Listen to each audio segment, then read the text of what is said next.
I married my wife 5 years ago. I have a 16-year-old daughter with my late wife who passed away 9 years ago. My current wife has an 11-year-old son. My daughter loves her stepmom and treats her as a second mother to her. They do so many things together. My daughter even involves her when celebrating my late wife's anniversaries. We barely have any disagreements or fights in our household. My wife's birthday was 3 days ago. I bought her a $350 St. Laurent bracelet. I showed it to my kids to ask for their opinion since I'm ignorant when it comes to jewelry and only found this bracelet online. My daughter obviously liked it. She is so much into jewelry and accessories, and she even asked to try it on. Once she put it on, she started begging me to let her have it and get my wife another bracelet. I apologized, saying I can't afford to get another one right now. Yes, $350 is a lot in my opinion, but promised I'll get her a better one for her birthday in December. She started begging, but I firmly stated this was for her stepmom, and then I put it in my office so my wife wouldn't see it. On my wife's birthday, I welcomed the guests, got everything ready, then went into my office to get the bracelet, but it was gone. I looked all over for it and started getting worried. My stepson told me my daughter took it and left with it and said she won't come home till after the birthday was over, so I have no choice but let her keep it. I got so upset I kept calling her, but she didn't pick up. I didn't know where she was. The party already started and the gift was already gone. I had no choice but tell my wife what happened to the gift I bought her, and she asked me to let my daughter have it, but I waited till she got home and confronted her. After I berated her for putting me in this horrible situation in front of everyone, I demanded to get the bracelet back, but she argued that she thought I'd let her keep it since the birthday was over, but I took it back and told her she was grounded by no longer allowing her to visit her friends for some time. She threw a fit, saying it wasn't fair to punish her because I already punished her by taking the bracelet back. I told her we were done discussing this, but she got my wife in it. My wife told me to at least cancel the punishment since I got the bracelet back, but I said I won't. My daughter's uncle knew and started lecturing me about treating her and my wife differently, saying I should buy my daughter everything I buy for my wife. I asked if he gives his daughter the same gifts he buys for his wife, and he hung up after calling me rude. Am I the idiot? You took back your wife's property that your daughter stole. Grounding is the punishment. Your daughter was delusional to think that since the party was over you would have no choice but to let her keep it. Let me put it to you this way, if she stole the jewelry from a store, would the punishment only be returning stolen property? When someone gifts her with something, take it because you like it and see how quickly she protests. Your wife is wrong to ask you to not punish her. Your daughter's uncle needs to mind his own business. You need to buy your daughter everything that you buy for your wife. How stupid is that? Speaking of which, she thought I'd let her keep it since the birthday was over. What the hell? No, taking the bracelet back is not punishment. She only did it because you forced the issue. She needs to know that there are consequences for her stealing. Yes, that is what this is, the bracelet. Remember, she said she won't come home until after the birthday was over, so I have no choice but let her keep it. She is being a total brat. Your daughter is old enough to understand that she can't just take someone else's gift, and it seems she knows she can push your wife into giving it to her. The uncle needs to just butt out. I do think this bracelet is going to continue to cause problems, however, so returning it, even though it sounds like you did an amazing job, and having your wife pick something else out for the same price might be a good idea. Otherwise, I feel like your daughter will just keep pushing and will eventually get her way. Me and sister-in-law, my brother's wife, have a dreadful relationship, but we're cordial as we can be. We were both pregnant at the time, but she went into labor early, and the baby was taken to the neonatal intensive care unit with serious health issues. I kept checking on my brother daily. He was so worried and couldn't eat or sleep properly for an entire week. Well, his wife literally kept posting pictures of their daughter on Facebook and gleefully saying she defeated me and had the first grandchild. She meant to be hurtful, but I took no offense because I understood she was trying to stay positive in bad circumstances. The day my daughter was born, my brother called me and my husband crying, saying his daughter was gone hours ago. We were devastated for him and sister-in-law. There were many things I couldn't do because I was afraid my sister-in-law was going to feel hurt. But throughout the next months I started getting excluded from family events unless I leave my daughter home. My husband thought my family were being unreasonable by making these requests, but mom said it's a phase. My daughter's first birthday will be in few days. We decided to celebrate at home. We got calls from family wanting to attend, which made my brother and sister-in-law upset because almost everyone apologized for not being able to attend my niece's death anniversary to attend my daughter's first birthday. I asked what can we do, and my brother and sister-in-law said they wanted me to cancel the party for my daughter since it's insensitive to celebrate her birthday this particular day while ignoring my niece's death. My husband and I said no because our daughter's first birthday is a huge event. My brother got agitated and called us cruel and that we were selfish and insisted I cancel the birthday if I love and care enough about his feelings as a grieving father. He added that my daughter won't remember anyway, so this party was for me and my husband. Mom suggested I move the party next day, but I said no. My daughter was born on X day, not Y day. Then I told my brother and his wife they were out of their mind to make such demands. My dad got in the middle of the argument after my sister-in-law started crying. I tried to end the conversation and my husband went to the car, but my brother stopped me at the door. I apologized but said I will still be celebrating daughter's birthday. He angrily said he didn't know why I still felt the need to give him a load of bullcrap excuses for being selfish and refusing to have some compassion towards his and his wife's loss. He said he knew I don't like his wife and knew that I knew how having the birthday will hurt and mess up her mind, and reminded me I was hurting him as well, but obviously I don't care because if I do I'd at least cancel the party for his baby's sake. He wrapped up by saying he won't ever speak to me if I go through with my plans. He gave me the most guilt-tripping look I've ever seen, then left. It was bad and I can't help feeling guilt. My husband is insisting we have the party and keeps telling me we have nothing to feel guilty about. Not the idiot. Everyone here is acting like it's your fault your baby was born on the day they lost theirs. You shouldn't be excluded from family events for an entire year just because you have a baby and they don't. That's ridiculous. I understand they're upset, but they're being unreasonable to you. If this is the first year, I can see why they're more upset about not having that data available, but I think they should schedule a celebration of life for their baby on a day when people can come instead of expecting you to cancel your daughter's first birthday party. They can mourn privately on that day. They don't have to come to your daughter's birthday this year, but that's your daughter's day. This happened in my family. The day my brother was born, my newborn cousin died hours earlier. My grandparents were with me expecting a call on the birth, but got a call that their other grandchild passed. It was understood in our family that my aunt and uncle didn't attend my brother's birthdays ever. No hard feelings on our side, and since they weren't there they didn't express hard feelings on their side. It is a sticky situation and you just have to find what works for you guys. But your child still deserves a birthday celebration. Sorry, they are very selfish. You have left your daughter home for many other occasions. They are acting like she doesn't exist. It's been a year now, while grieving going to take forever with them. They should have worked on developing coping skills to include your daughter and getting to know her. So what are they gonna do for the rest of her life? Exclude her? Make her feel horrible for being alive? On her birthday every year are they gonna remind this child that her cousin died and guilt her? They need counseling and very strict boundaries. My 27 sister-in-law and I, 29, are like sisters. We both the same age, same interests and hobbies, same style and fashion, makeup etc. Her family, my brothers-in-laws, are vicious people. They always comment on me and my wife and act as if we were less than. We ignore them all the time and only see them on big occasions. My sister-in-law liked my wedding dress a lot and she asked to wear it for her wedding. I said of course and was thrilled. I meant that much to her. I sent the dress to her and received the invitation to hers and my brother's wedding.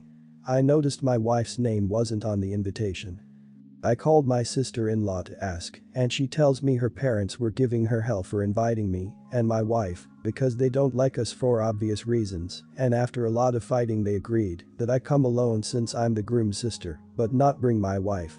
She apologized profoundly, saying she was hoping I'd understand because her parents are paying for the wedding. She said they even messed with the entire guest list, so I shouldn't take it personal. I said, I won't come unless my wife comes. She got upset telling me to let it go, but I refused and she ended up taking back the invitation saying she was sorry, she just didn't want any drama at her wedding. I said fine, no hard feelings, and asked my brother to send my dress back to my place. My sister-in-law was stunned after she found out I took the dress back. She came over crying, begging me to let her have it since she's not the one with a budget and her parents told her to pay for her own wedding dress, but she has no money.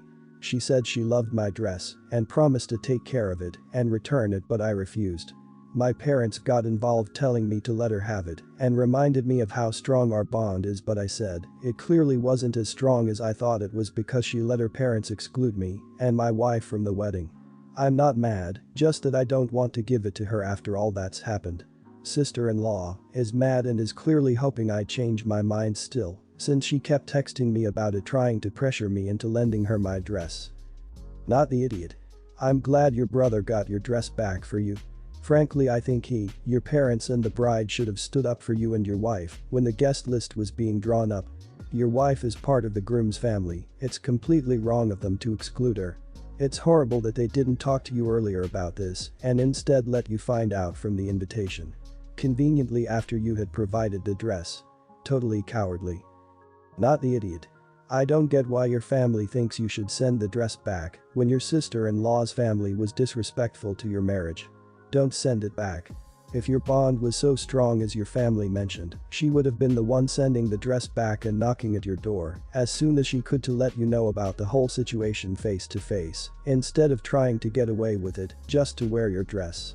That dress was made for your wedding, then it shouldn't be at a wedding where you and your wife are not welcomed. Block your sister-in-law and anyone else who starts harassing you. Shame on your parents for not taking your side in this situation. She can invite whomever she wants to her wedding, but she is out of her mind to think that you would come to a wedding that your wife was excluded from for no other reason than the fact that you are a non-ordinary couple. Why do your parents think the bigotry against you and your wife is acceptable? Why would they think you should just swallow it and allow her to use your wedding dress, which her parents shouldn't be okay with anyway, since it was worn at your wedding by someone whose lifestyle they don't approve of? It's amazing to me how quickly people are willing to sacrifice their morals for money. I am 35 years old and have been diagnosed with a terminal illness. I am married and have a beautiful 4-year-old. I have a loving husband, but in this world, my daughter is who I love most. I told my husband that he should remarry after I am gone. He says he won't, but it's okay, I know he is paying me lip service. We have a home that we purchased together, split the costs 50-50. When making my will, I was discussing with my husband that the home we live in, all the future equity or whatever, that no matter if he remarried, half, my portion, will belong to our daughter, and that I am putting a stipulation that he not be able to sell the property until she turns 18. I am also planning on having my younger brother be in charge to make sure it happens. He can do with his portion what he likes. Husband is now giving me a hard time, saying that I don't trust him to look after our daughter and he should have financial freedom to be able to refinance if he wants or sell or move if he finds a good job elsewhere in the future. I am just trying to protect my daughter because I know what can happen to the kids when their remaining parent remarries and no one has their back. I am not saying my husband will become that way, but I can't see the future. This house is worth a lot and will be worth substantially more in 14 years when she is 18. His family members are saying I am being difficult and manipulative. Am I the idiot for putting this stipulation on my portion of the house after death? You are the idiot for stipulating that he can't sell the house until she is 18. What happens to them if his job changes and they have to move to a new city? His half of the equity is tied up and there is no good way for them to relocate. Wanting to plan and save for your daughter's future is fine. But talk to a financial planner or attorney about setting up a trust for her that keeps money safe until she is an adult but allows them the flexibility to live their lives until then. You are the idiot for setting up a legal nightmare for your family after you're gone. What makes you think this would be enforceable or that your brother would have the legal right to overrule your daughter's father when it comes to making financial decisions for her? Do you even know if your legal interest in the house would allow you to do this? You need to talk to a lawyer if you want to set up a trust or make arrangements for your daughter's future. All you're doing now is using your will to channel your anxieties about your daughter. I honestly think you're not looking at the full picture and you're putting your family into a bind, thinking it'll protect everything, but it won't. What happens if your husband gets a better job to support your daughter for her future? Is he supposed to turn it down because you don't think he's going to have your daughter's back? It sounds like you don't trust your husband at all to look after your daughter and her well-being, which begs the question, why did you marry him and have a child with him? I am 30, the father to 2 children, my son, who is 5, and my daughter, who is 1. I've worked hard to bring up my kids, since it has involved juggling my career, bills, rent and mortgage payments as well as all the other expenses that come with being an adult, all the while raising my children. Needless to say, it hasn't been easy, so I am proud of the fact that I have 2 happy healthy children. My brother is 23 and has said that having children isn't a priority in his life, and if it happens, it happens.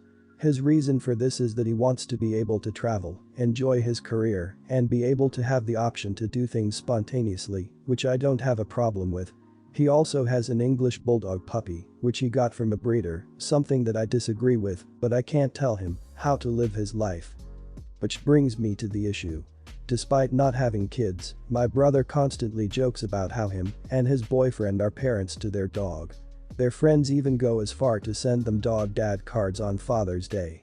After raising my children, I find it rude when he refers to himself as a dad when owning a dog isn't nearly as hard as raising 2 children. I brought this up to him and he defended himself by saying that him calling himself a dog dad isn't hurting anyone. I told him that this isn't the case, since there's people who can't have children, poor people who struggle to raise children etc. who will likely be very hurt by him and his partner's comments. They both haven't spoken to me since. Am I missing something? I know I could have made my point in a less direct way, but surely calling yourself a dog parent isn't something that should be normalized. Am I the idiot? You're the idiot. Having a pet isn't exactly the same as having a child, but you are still 100% responsible for a living, sentient animal, and that's a big responsibility in and of itself. If he wants to say he's a dog dad, then he really isn't hurting anyone. Hell, when I describe the things I need to do for my cat, my parents and aunts, who all have children, have described my cat as being like a child. I don't think your discomfort has anything to do with poor people or infertile people who may never hear your brother's comments and might not care even if they did. It's clear that you just feel your brother isn't entitled to call himself a parent when he hasn't worked as hard as you have to bring up children. Your feelings are your feelings, but they're also not his problem. What's it to you if he calls himself a dog dad? It doesn't make you any less of a dad. Dog dad or mum is a legitimate thing people say and there's nothing wrong with that, they're not hurting anyone. They're raising their pet and love it like their child. Some people only want to be parents to their pet and there's nothing wrong with that. There's no right or wrong way to become a parent, whether it's to an actual parent or a pet. Their dog is part of their family and he can say whatever he wants about it. Just mind your own business. I'm going with you are the idiot, even though it surprises me. I have adult children and currently 2 dogs. I've always had dogs my whole life and I'm in my 50s. I would never call myself a dog parent. However, I did look up the actual definition in the Webster Dictionary and it states, a person who brings up and cares for another. It doesn't state what another's entity is.